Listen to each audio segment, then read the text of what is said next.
Warning, this podcast, website, and associated social media accounts are intended for audiences of legal drinking age. We do not advocate overconsumption or the abuse of alcohol. Never drink and drive, drink responsibly. And please remember to always take what we say with a grain of salt. After all, we are just some dudes with some brews.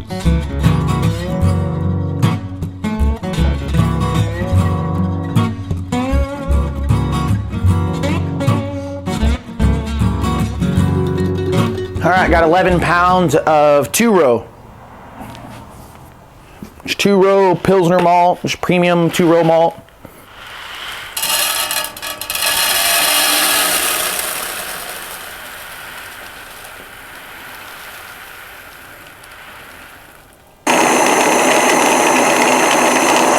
All right, I got this connected to the grain vodka. We gotta put in 4.49 gallons of water. Go get this started. I do just regular old refresh spring water from the grocery store.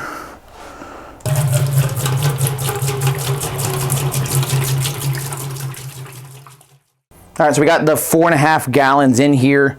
So we will go ahead and hit set.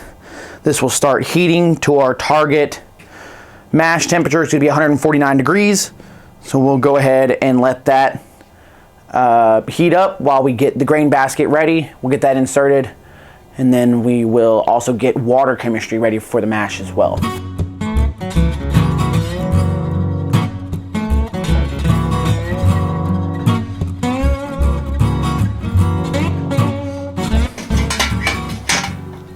All right, so just to insert the grain basket here.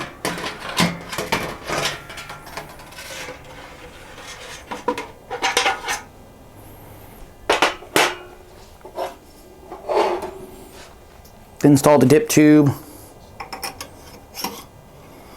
along with the grain stopper,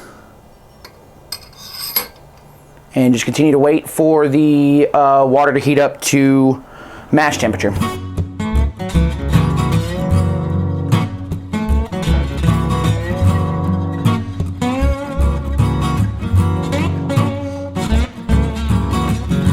All right, so it's up to mash temperatures. Let's go ahead and add the grain. I'm going to add it slowly, and I'm going to mix as I do it in order to avoid dough balls or like grain clumps. Let's go ahead and add some grain. We'll do this slowly, a little bit at a time.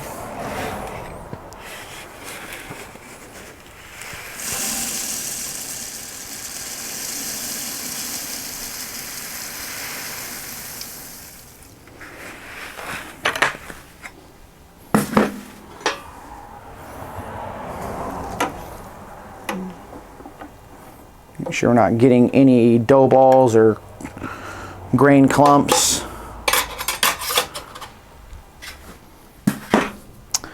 I did a pretty fine grain crush on this one, so hopefully we get good efficiency. We're gonna find out here.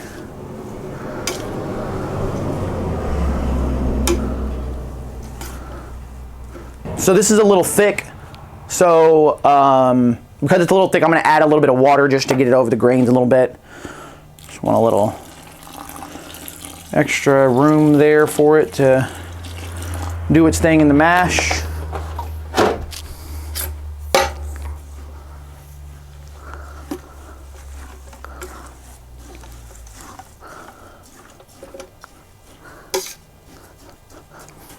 Just want all the grains in there.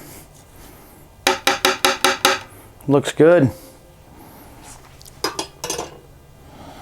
Grains have been added. We'll start the mash, turn off the pump. Put the grain topper on it. Push this down just to the top of the grains. Not doing anything crazy here. Just taking off the grain stopper. And on the recirculation valve, putting on the recirculation valve, or tube, whatever you want to call it.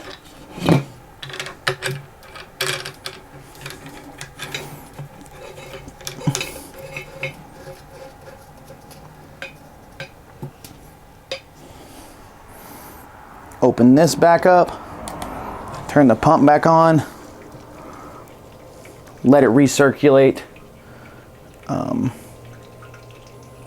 let this go for just a little bit. We'll come back in. We'll add our water chemistry, and then we will go from there.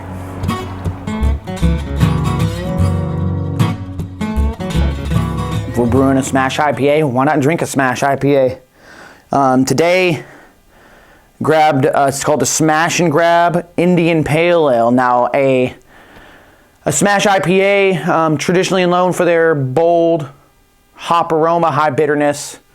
Basically, it is going to be single malt, single hop. One hop, one malt, that's all you got. Here with the Smash and Grab, it's, like I said, it's a Smash style IPA. It's using Citra hops and two-row Pilsner malt, coming in at 6.2% ABV with 70 IBUs. Let's go ahead and pour this bad boy up.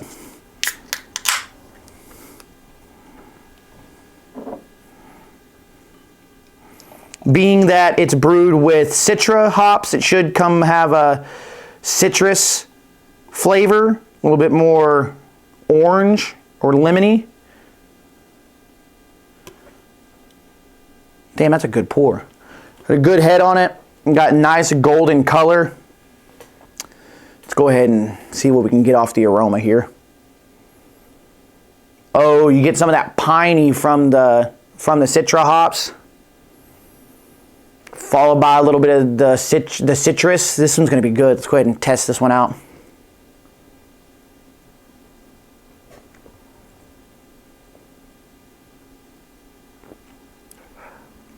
Using two-row just lets the hops shine. Man, those Citra hops come through really well. It's got a decent amount of bitterness, coming in at 70 IBUs, so decent amount of bitterness there, not too high in alcohol. 6%, 6.2. This is a damn good beer. This damn thing, I would say crushable because of how well balanced it is. The malt and the citrus come through really, really well. This is a damn good beer. You know how we do it here. Like to rate these. This one's, man, I'm giving this one a solid 4.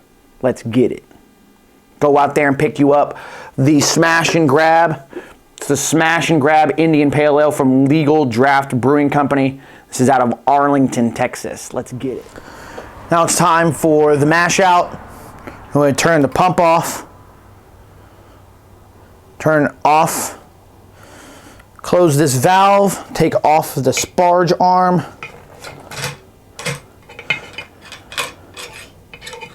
Or take off the recirculation arm.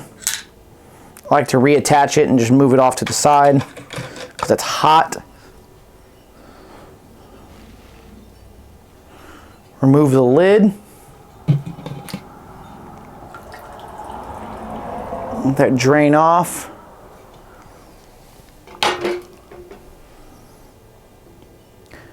Then lift the basket. I'm going to do this slowly.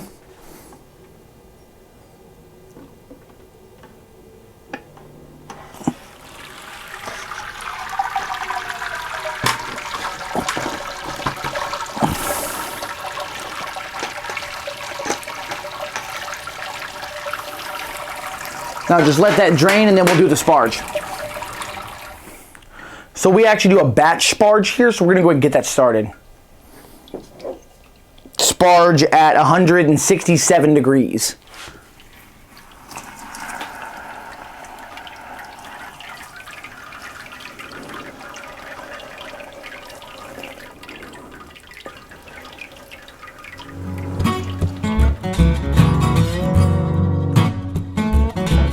In the battle of East versus West, we've got the Mango SMaSH IPA from Three Nations Brewing Company. Now, a West Coast IPA is traditionally known for their bold hop aroma, high bitterness, and citrus/piney aroma and flavors. It's typically between 6 and 7.5% ABV. Now, with this one here, they call it the Mango SMaSH. Now, instead of a single malt, a single hop, traditional SMaSH, they use 6 different hops. And they provide huge notes of mango and pineapple. You know, those traditional tropical notes. hence the name, Mango Smash. This one's coming in at 6.9% ABV with 70 IBUs. Let's go ahead and crack this bad boy open.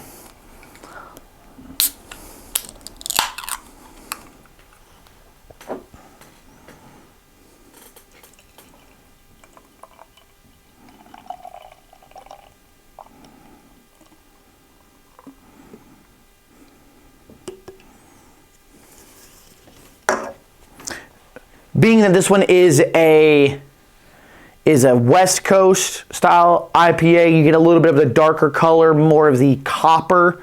It's a little bit lighter than the traditional West Coast, and I think that's because they use the single malts. Let's go ahead and get that aroma, and see if it's correct. Let's do the drive-by.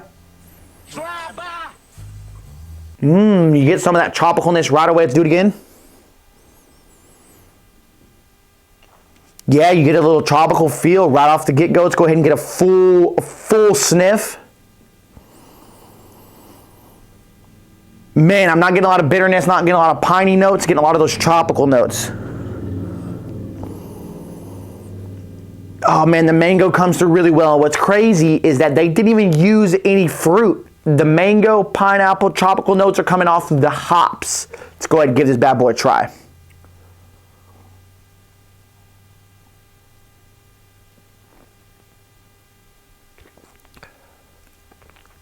Coming in at 70 IBUs, the bitterness doesn't really hit you until the very, very end. It hits you right there on the back of the palate, hits you on the back end, and right up front though, you get that sweet kind of tropical notes. They let the hops shine. Doing a single malt, the malt ain't doing too much.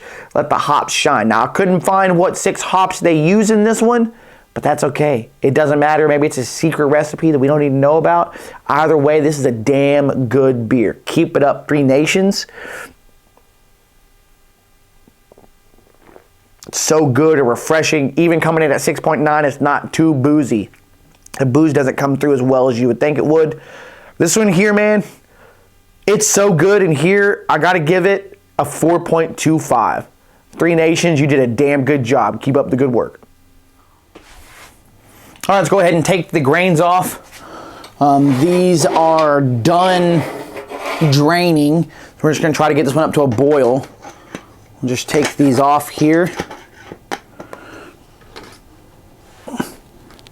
These off to the side.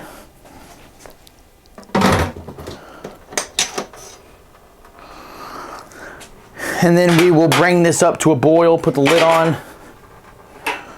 Put the lid on, just try to get the boil going a little bit quicker. But at this point, we're just gonna get it up to a boil. Let's go. Better way to enjoy brew days than with a pizza. This bad boy cracked open. Got that spicy pepperoni. Great way to enjoy a brew day. Let's get it. It's actually pretty damn good. All right, so the boil has been reached. It's got a little foamy. I had the lid on it trying to get the boil up and running. So we're gonna stir it just a little bit, try to get some of this foam down.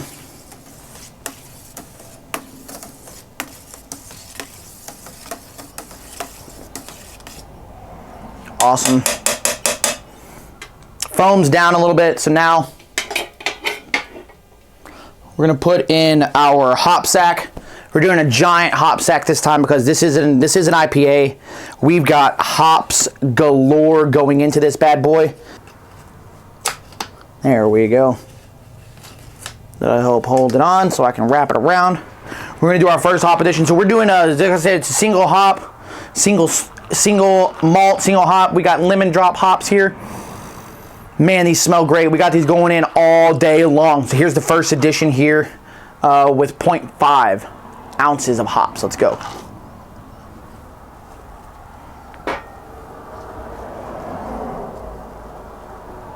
If it's time for hop edition number 2, this is another 0.5 ounces of those lemon drops. Let's do it. Other hop additions. Another 1/4 ounce. Pops.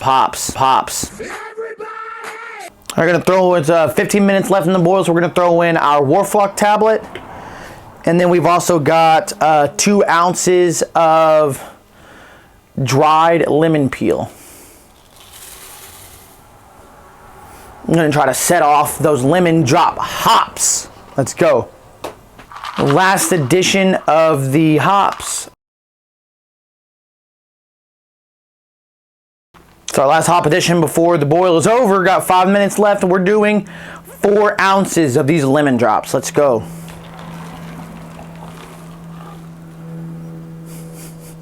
All right, we got our last hop addition. This is a 20-minute hop stand. Putting in another 4 ounces of these Lemondrops. Let's go, baby. Should be giving it a nice, strong hop aroma with some of those Lemondrops. We're gonna stir this up a little bit, make sure that everything gets implemented into the wort here.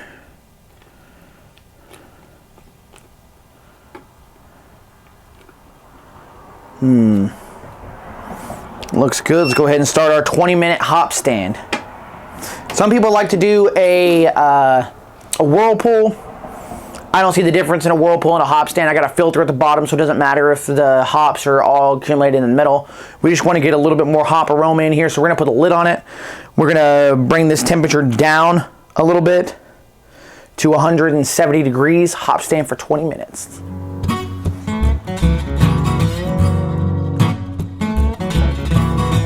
Continuing with the battle of the East versus West Coast, we've got the double half-life IPA from Manhattan Project Brewing Company. This one is an East Coast IPA, also known as a NEPA or a New England IPA, also known as a hazy or a juicy IPA. This one here, they specifically listed as hazy. Typically a hazy IPA is going to be unfiltered, typically lower in bitterness, and can be brewed in virtually any ABV range. This is also going to be listed as a double half-life. So it's their double IPA version of their traditional half-life. Now a double, basically they take the regular traditional IPA and they amplify it with bigger malt and hop profiles. And the alcohol content is usually higher and greater as well. This one here, half-life, has hop aromas of grapefruit, blossoms, and subtle pine carry over to the palate.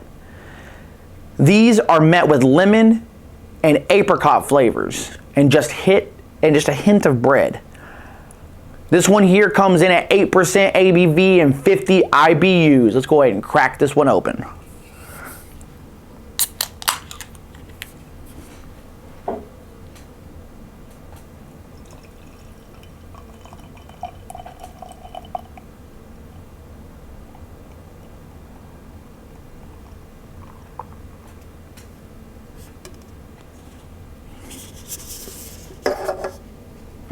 This one does come in a little darker than I would traditionally expect out of a hazy or New England IPA. Typically they're a little bit lighter, but this one's a nice color. I like the orange in it.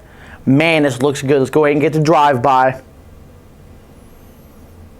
Ooh, drive-by, you get some of those blossoms, so that bitter grapefruit and a little bit of pininess. Let's get another drive-by here. Ooh, the piney grapefruit comes through really well. Smells really bitter. Let's go ahead and get a full whiff.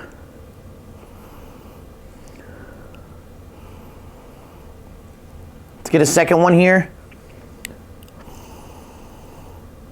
Yeah, the grapefruit comes through so prominent, man. But according to their description, should get a little grapefruit, very subtle pine. Should carry over with some lemon, apricot, and a hint of bread on the palate. Let's see if that bodes true.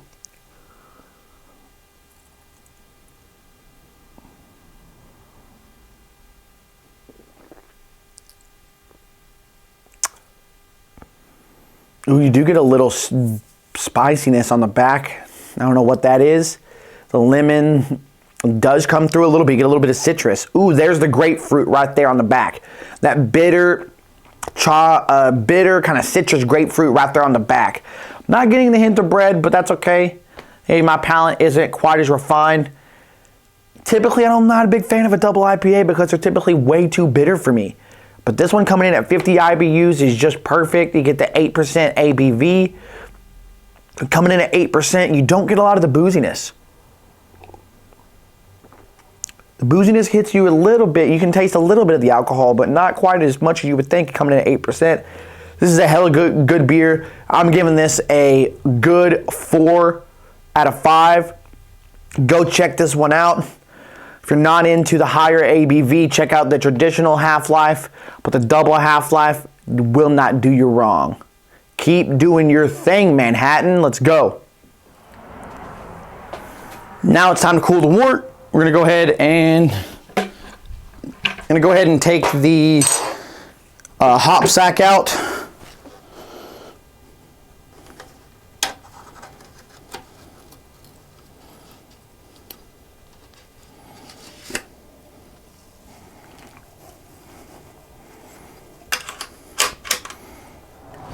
We'll go ahead and put the lid back on. Now we gotta cool the wort. We'll go ahead and put this is a counterflow chiller that comes with the grain father. Set this on top. Connect the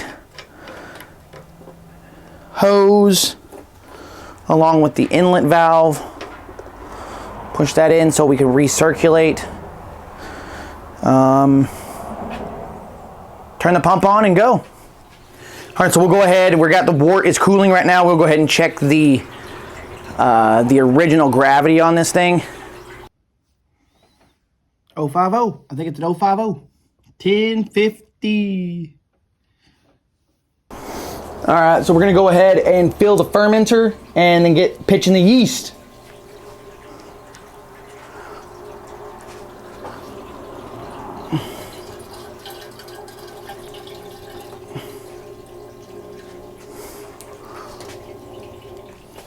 All right, so now the wort is done transferring to the fermenter. We're gonna need to aerate the wort before we pitch the yeast. We gotta sanitize our paint stirrer. We can get this nice and aerated. Got a star stand and a spray bottle. We are going to spray this like crazy. Roll up the sleeves a little bit. Get this thing aerated.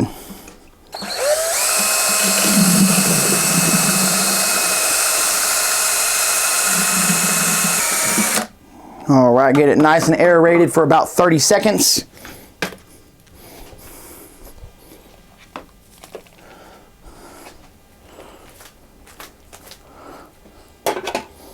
Then we can go ahead and pitch the yeast. Ooh, this actually has a pull tab on it, even better. We are doing the US West Coast yeast M44. It's not wanting to focus there, but it's M44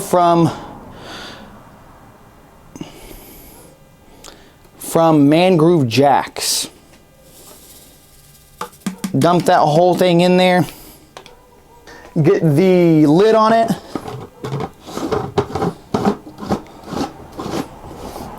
Lid's on it, we're gonna plug it. I'm gonna shake it just a little bit longer.